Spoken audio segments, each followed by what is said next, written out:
నేను మీ బెజ్జారం రాకేష్ను. గ్రామ పెద్దలకు, యువకులకు, అక్క చెల్లెలకు నా యొక్క నమస్కారము.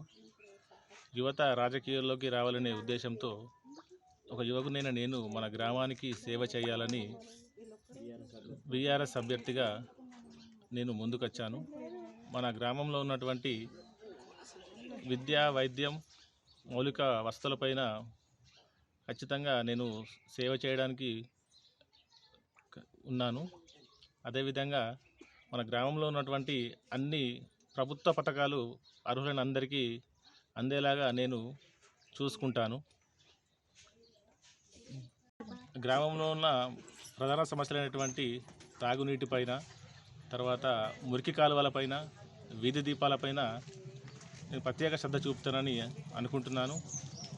అదేవిధంగా మన ఇతర ఏ సమస్యలు ఉన్నా కానీ మన గ్రామ పంచాయతీ దృష్టికి తీసుకొస్తే అన్ని విధాలా వారికి సహాయం చేస్తామని నేను అనుకుంటున్నాను. అదేవిధంగా మీరందరూ, గ్రామ ప్రజలందరూ, పెద్దలు, యువకులందరూ కలిసి పార్టీలకు అతీతంగా ఒక చదువుకున్న నిరుద్యోగిని మీరు ఫుట్బాల్ గుర్తుకు ఓటేసి మీరందరూ ఆశీర్వదిస్తారని నేను కోరుకుంటున్నాను.